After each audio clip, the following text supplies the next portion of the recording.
안녕하십니까. 김리희 교수입니다. 오늘은 전산회계 1급 이론 강의를 시작하겠습니다. 먼저 여러분께 말씀드리고자 하는 것은 작년에 찍었던 강좌가 너무 많아서 95강좌 자세하게 찍었습니다. 그래서 이번에는 좀 줄여서 반으로 줄여서 짧은 기간에 단기 강의를 할 수 있도록 다시 강의를 하는 겁니다. 그래서 여러분께서 필요하시면은 지금 강의가 좀 부족하고 또 자세하지 못하다 그러면 기존에 있는 강좌를 수강하면 되겠습니다. 그래서 지금부터 오늘은 전산회계 1급 회계의 기본 개념을 하겠습니다. 먼저 교재 8페이지입니다.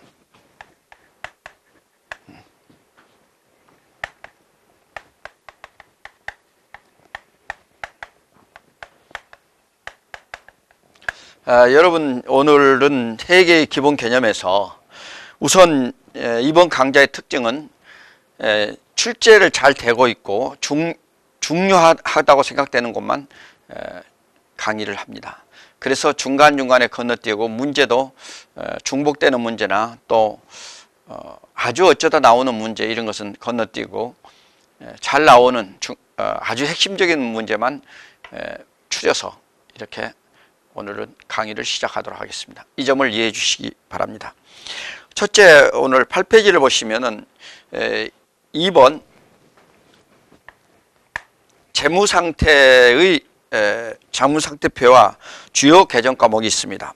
우선 재무상태표를 보겠습니다. 여러분, 재무상태라면 뭘까요? 재무상태라면 이게 중요한 말입니다. 첫째, 일정한 시점입니다. 일정한 시점의 뭡니까? 일정한 시점의 재무상태를 얘기하는 겁니다. 그럼 일정한 시점이란 무엇이냐?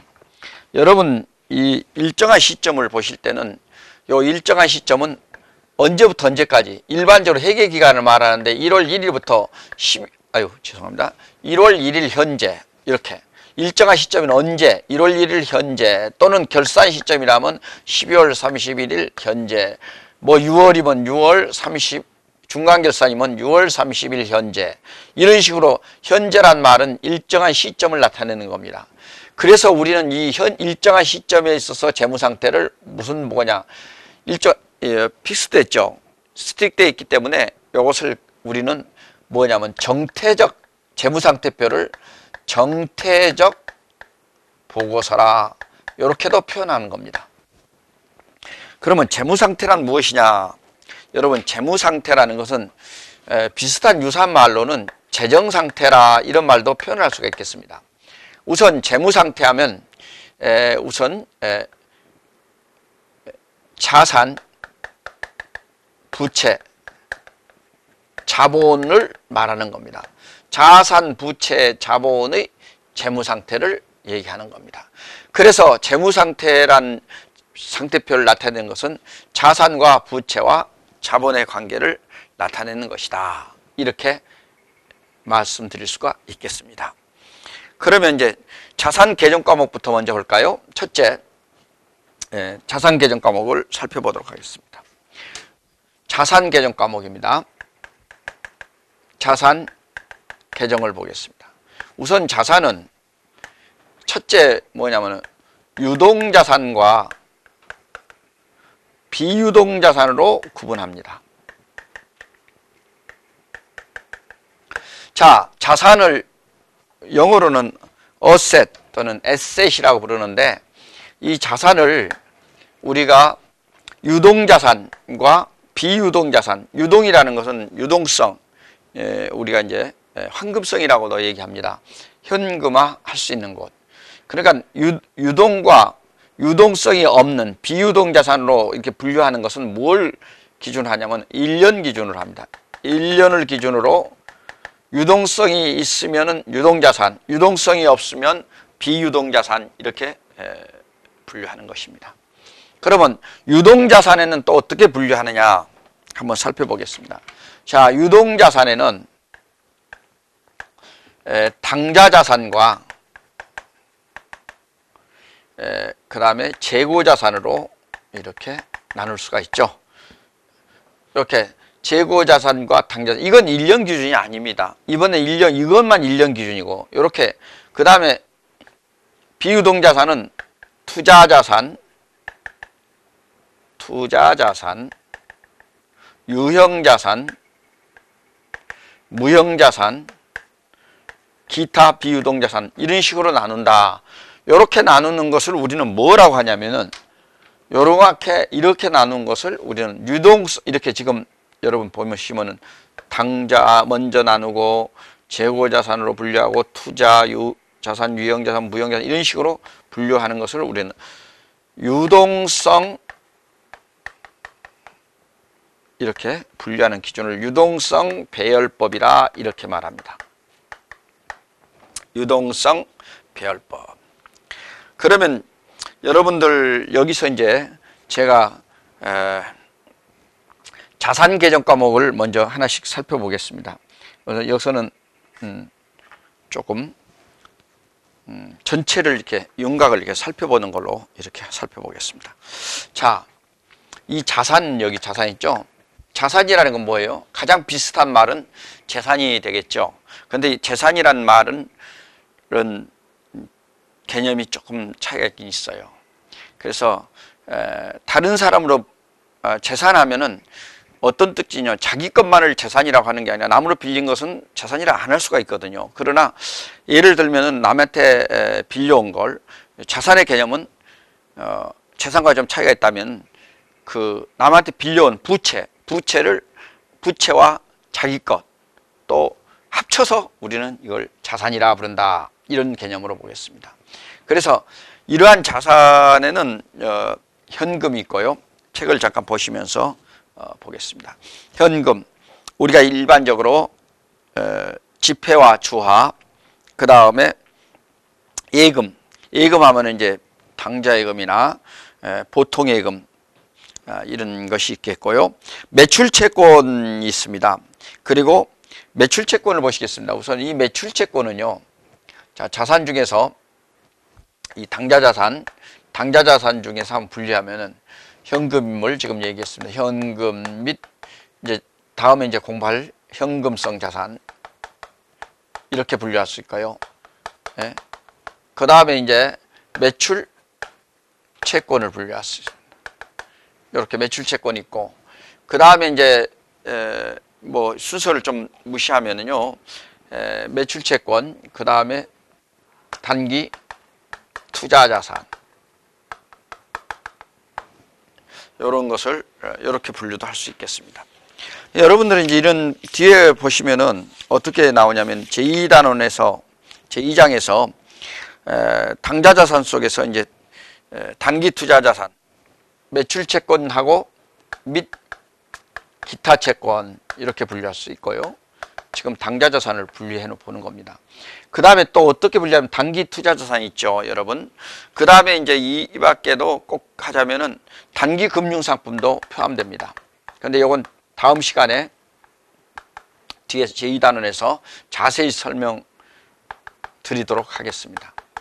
이런 것이 이제 있는데, 여러분 이제 여기서 지금 말씀드리기가 아니라 매출채권입니다. 시험에 좀 나오거든요. 요 매출채권하고 기타 채권 합쳐서 이걸 우리는 뭐라 하냐면 수치채권이라고 합니다. 수치채권. 자, 수치채권이에요. 수치채권은 크게 나누어서 매출채권하고 기타 채권을 나눕니다. 요건 이제 사실은 이게 전산회계 2급에서는 여기 잘 나와요. 아주 이게 2급에서는 잘 나오는데, 매출채권은 어떤 것이냐면은 외상매출금과 받을음이 있습니다. 받을음. 그 다음에 기타 채권에는 굉장히 좀 지금 설명드리는 이유가 중요하기 때문에 설명드리는 건데요. 기타 채권에는 선급금, 그 다음에 미수금, 단기자 안 돼도 됩니다만은 단기 대여금, 이런 게 있습니다. 자, 여기서 매출채권은 이것을 바로 매출채권이 해수가 불능됐을 때는 우리는 대손상각을 하게 됩니다. 그래서 이때 비용으로 처리하는 걸 대손상각비라고 합니다. 자, 뒤에 나오면 또 공부하기 때문에 여기서 약간만 언급하고 가겠습니다. 기타 채권은 대손상각비라는 기타의 대손상각비라고 합니다. 기타의 대손상각비라 한다. 그래서 이걸 매출채권과 기타채권으로 분류한다. 이렇게 보시겠습니다. 다음은 여러분들 이제 부채의 계정으로 한번 살펴보겠습니다. 네. 자, 부채 계정. 요 부채는 1년 기준으로 해서 유동부채와 비유동부채로 분류합니다. 여러분, 유동부채와 비유동부채로 분류하는 것을 뭐라고 그런다? 1년 기준이라 이렇게 했습니다. 1년 기준. 자, 1년 기준으로 유동부채와 비유동부채를 분류합니다. 그리고 이제 유동부채나 비유동부채 순서 중에서 유동성이 빠른 것부터 이렇게 기록하는 방법을 우리는 유동성 배열법이다. 이렇게 말씀드릴 수가 있겠습니다. 자, 여기서 책에서 개요만 몇 가지 보겠습니다. 우선 여러분, 매입채무, 차입금, 선수금, 미지급금, 사채 이런 게 있습니다. 이 비유동부채 중에 대표적인 게 이제 사채가 있고요. 이 유동부채 중에서는 여기서 이제 지급채무가 있는데요. 요 지급채무는 뭘 말하냐면은 매입채무하고 그 다음에 기타채무 이렇게 구분합니다. 자, 매입할 때 들어가는 매입 시에 외상 매입금 같이 매입 시의 빚을 우리는 매입채무라 부르고 그 밖의 것을 기타채무라 부르는데, 이 매입채무를 보시면은 이 매입채무에는 외상 매입금이 있습니다. 외상 매입금. 그 다음에 지급음이 있고요. 요 두 개를 우리는 매입채무라 부르고, 여기하고 대가 되죠? 요게 서로 하나는 자산, 하나는 부채 이렇게 되죠. 기타 채무는 여기하고 대가 되기 때문에 예를 들면 선급금 반대는 선수금이 있고요.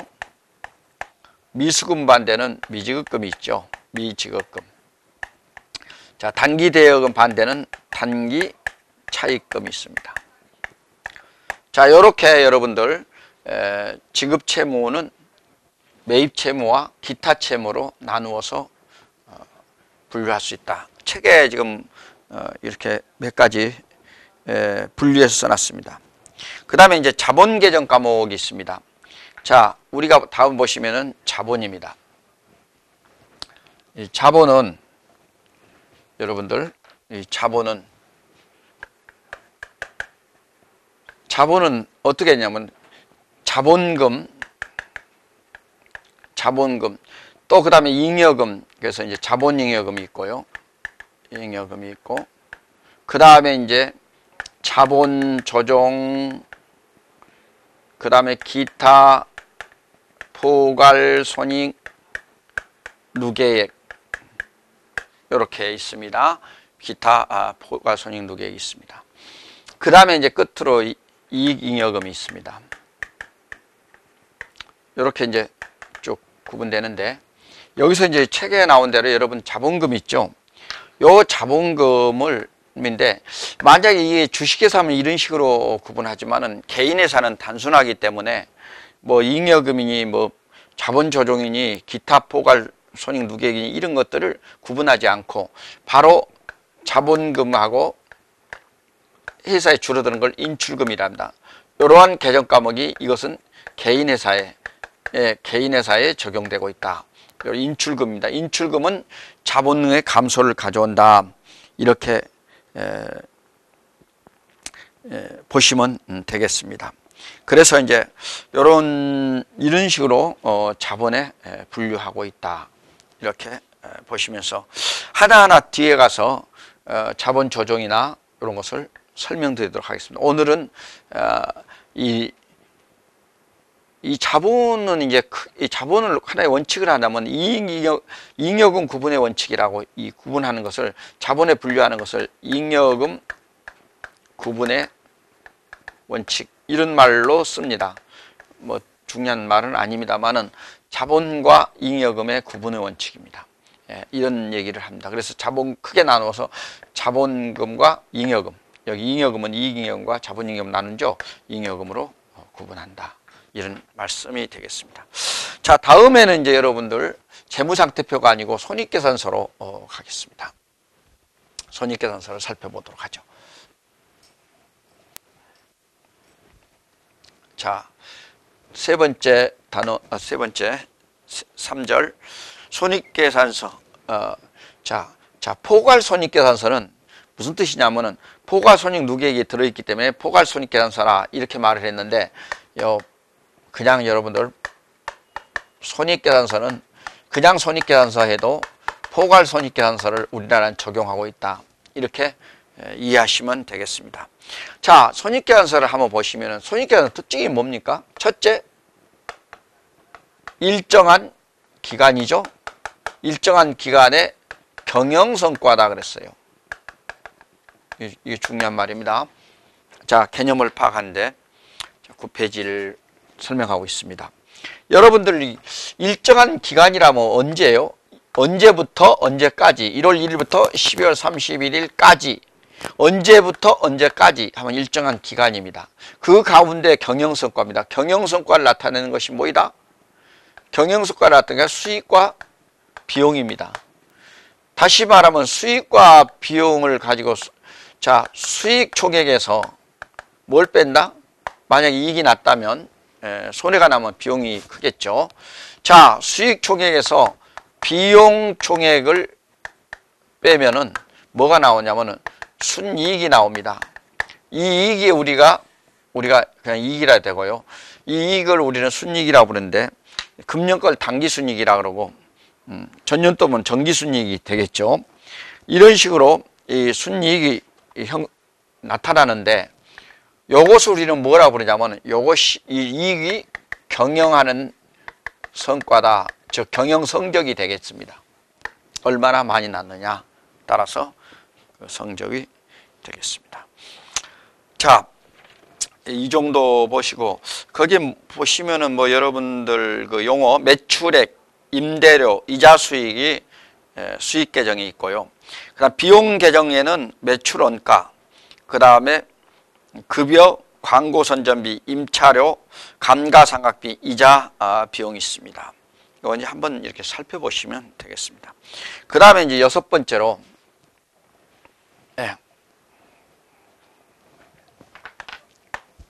중요한 것 뽑아서 말씀드립니다. 재무회계의 기본 과정을 보겠습니다. 자, 여러분들 재무회계를 지금 공부하고 계십니다. 재무회계 기본 과정. 어떠한 과정이 있느냐? 먼저 과정이란 말을 여러분한테 설명드리고 싶습니다. 설명드리면은 이 기본 과정을 딴 말로 뭐냐면 가설이라고도 합니다. 가설. 이 과정을 가설이라고 하고요. 그 다음에 공준이라고도 하고요. 또 하나는 전제, 무엇을 전제한다. 이렇게 해서. 그러니까 이 가설은 뭐냐면은 어떠한 것을 증명하기 전에 하나의 설정된 전제, 하나의 공준이 되겠습니다. 그런데 여기 가정에는 뭐냐면은 발생주의, 이 기본 가정에는 국제계 기준에 가면은 이 기본 가정에는 발생주의하고 계속기업은 있습니다. 그런데 만약에 아닙니다. 일반 기업회계 기준의 가정에서는 우리가 지금 이제 한국 세무사에서 적용하는 이 가정에서는 일반 기업회계 기준 이걸 적용하고 있습니다. 그래서 일반 기업의 기준 이 과정을 좀 공부해 놓으셔야 됩니다. 자꾸 뭐 어떤 딴 책을 보시고 뭐 왜 과정이 달라요 하는 질문방에 생기는데 그것은 일반 기업회계 기준이냐 국제회계 기준이냐 따라서 가정이 다르기 때문에 그렇습니다. 그래서 지금 한국 세무사의 중심으로 여기 지금 강의하기 때문에 한국 세무사에서 전산회계 1급은 일반 기업회계 기준을 적용한다 이렇게 보시고 살펴보겠습니다. 우선 기업 실체입니다. 기업은 그 실체가 있어야 됩니다. 독립된 존재로서 회계 단위를 간주하고 이 회계 관점에서 경제활동에 대한 재무정보를 측정 보고하는 것이 바로 기업 실체 과정입니다. 기업은 실체가 있다는 겁니다. 그리고 소유주와 독립되어 있다는 것이고 회계 단위로 이 기업 실체를 간주한다는 겁니다. 그 다음에 두 번째가 이제 앞에 나오는 계속기업. 계속기업. 기업은 한 번만 있는 것이 아니고 그냥 잠깐 있다가 없어지는 것이 아니고 한 번 만들어지면 오래 간다는 전제하에서 장기간 존속한다. 우리나라는 별로 기업이 100년 넘는 기업들이 거의 없죠. 외국에는 뭐 일본이라든가 뭐 유럽 같은 데는 몇백 년 되는 기업도 있습니다. 그렇게 가업을 해가지고 계속 기업을 존속하게 됩니다. 이렇게 기업은 계속 존재한다는 거, 중단하지 않고 계속 또 소멸되지 않고 한다는 거. 그러니까 또 소멸되고 또 세워지더라도 가정은 그렇다는 겁니다. 자, 계속. 자, 세 번째, 기간별 비교. 자, 이건 무슨 말이냐 하면 이것은 이 기간별 비교라는 것은요, 전기와 단기 비교. 이것을 우리는 기간별 비교라고 보겠습니다. 다음엔 이어서 이제 여러분들 7번째가 됩니다. 자, 7절에 보시면은 뭐가 나왔냐면 회계 정보의 질적 특성이 있습니다. 회계 정보의 질적 특성.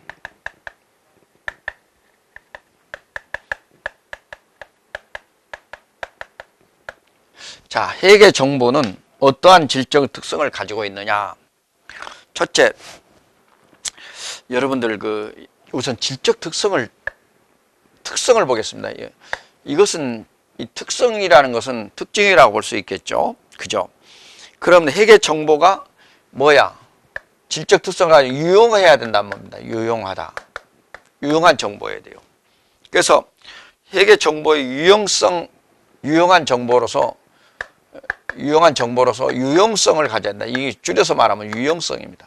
회계 정보가 참 진짜 필요한가? 필요성이 있는가? 필요한 정보가 바로 유용한 정보입니다. 그 다음에 그러면 이 가장 중요한 그 특성이 있어요. 이 특성은 딱 두 가지 나눌 수가 있는데 하나는 목적 적합성입니다. 자, 중요한 겁니다. 목적 적합성. 두 번째가 신뢰성입니다. 자, 회계는 자기 가진 고유한 목적이 있습니다. 목적에 적합하는가? 그리고 믿음이 있는가? 그 믿음이라는 것은 그러면 이제 목적 적합성과 신뢰성 요 두 개가 있는데 이 전제가 있어요. 우선 살펴보시면 목적 적합성에서는 전제는 둘 다 전제라고 할 수 있다면 이 두 개는 뭘 가지고 있나? 이해 가능성을 전제로 해야 된다. 쉽게 말하면 재무제표를 작성한 사람 혼자만 알고 다른 사람은 이해가 안 된다. 그러면 이 목적 적합성이나 신뢰성은 둘 다 없어지고 마는 겁니다. 그래서 이해 가능성을 뭘로 한다? 전제로 하고 있다. 전제로 하고 있다. 이렇게 보면 되겠습니다. 그럼 목적 적합성은 어떤 내용들이 있느냐? 첫째, 예측할 수 있어야 돼요. 예측 가치. 작년에 이 정도 됐으니까 순이익이 이 정도 됐으니까 금년에는 물가가 경기가 전망이 좋다 하면 몇 퍼센트 정도 올라가다. 예측 가치가 가능한 거죠.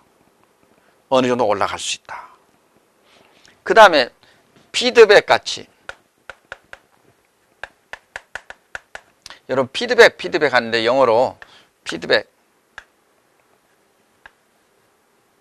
피드백. 이 피드백은 결산이 끝난 다음에 그것이 우리가 이제 예를 들면 결산한 당기 순이익을 다시 또 투자하죠. 그죠? 이 순이익을 다시 재투자하는 걸 피드백 가치입니다. 회계 용어에서는. 그러니까 우리가 뭐든지 만약 평가해가지고 측정해서 평가해가지고 그 평가 가치를 갖다가 다시 차기요를 전기요로 한다. 그럼 피드백 가치라고 일종의 볼 수가 있는 것이죠. 이런 것도 피드백 가치입니다. 재투자라는 의미로 표현할 수 있습니다. 이 피드백 가치가 있어야 돼요. 피드백이라는 건 가치가 없다면 어떻게 되겠어요? 기업이 왜 살아야 할 존재가 모르죠. 맨날 적자만 보고 맨날 한다. 피드백 가치가 없다. 그러면 문 닫아야 되는 거죠. 그럼 목적의 이윤 추구라든가 기업 가치의 증대라는 기업의 목적에 부합되지 않는다는 얘기가 되겠습니다. 다음에는 이제 뭐가 있냐면요. 적시성입니다. 적시성. 이 적시성 때문에 이제 목적에 부합되는데 만약 필요한 자료가 지금 2017년입니다. 그럼 2016년 말에 결산 자료면 굉장히 적시성을 가지고 있습니다. 그러나 2015년 자료라면 적시성이 없죠. 그래서 적시성이 꼭 있어야 된다. 그 다음에 이제 신뢰성에 대해서 말씀드리겠습니다. 이 신뢰성은 교재를 보면서 하죠. 첫째, 표현의 충실성이 있습니다. 표현의 충실성.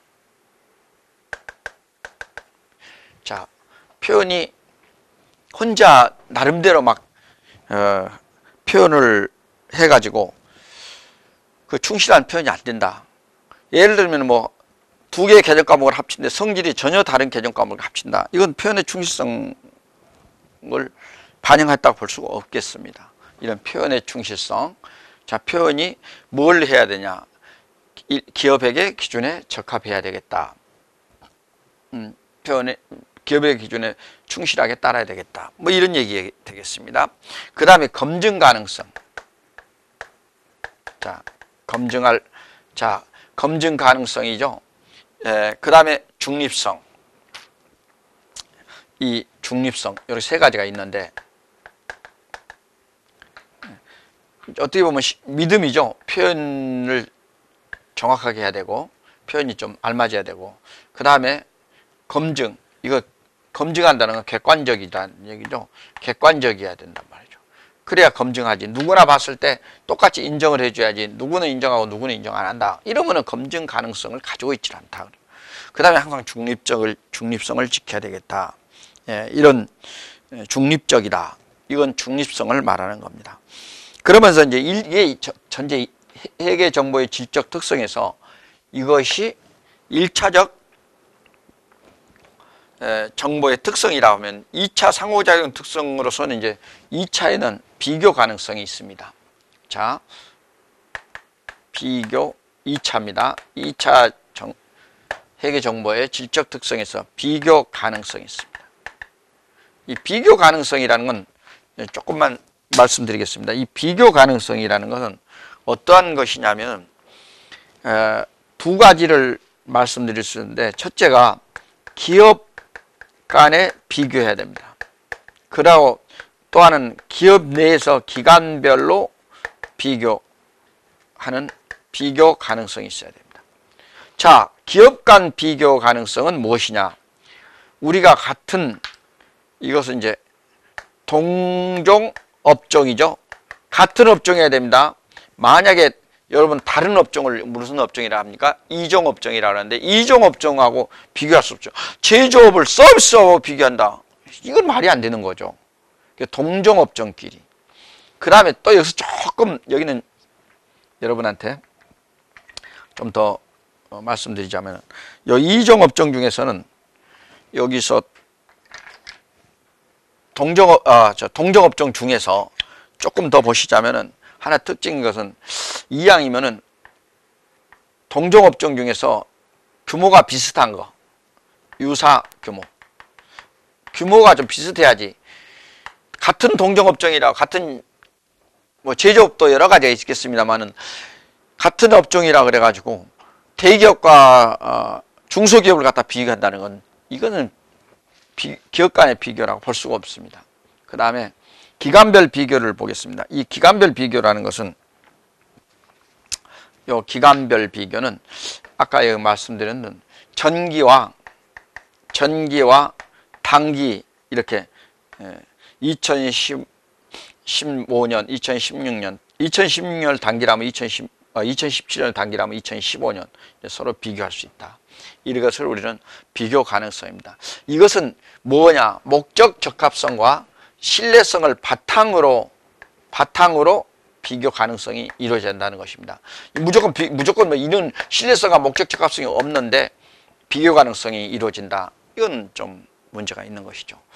그 다음에 여러분들 아까 목적 적합성과 신뢰성은 서로 이해할 수 있는 가능성을 전제로 한다. 이건 전제입니다. 꼭 알아두셔야 됩니다. 이거 전제로 해야 되는데 이것의 특징은 뭐냐면 목적 적합성이 있으면은 신뢰성이 좀 이것만 추구하다 보면 이거 떨어지고 그래서 이걸 두 개를 트레이드 오프 이걸 서로 충돌한다 해서 서로 반대 작용합니다. 그래서 이것은 목적 적합성과 신뢰성은 상충 관계에 있다. 이렇게 이제 보시면 되겠습니다. 상충 관계에 있다. 자. 그래서 여러분께서 이제 회계의 기본 개념 이론을 중요한 부분만 살펴봤습니다. 앞으로 계속 중요한 부분만 이렇게 집어서 여러분한테 어려운 부분 또 중요하지 않더라도 너무 또 어려운 것이 있으면 좀 이해를 돕기 위해서 그런 부분도 곁들여서 설명하겠습니다. 자, 잠시 쉬었다가 이어서 회계의 기본 개념에 대해서 이론 문제를 살펴보도록 하겠습니다. 감사합니다.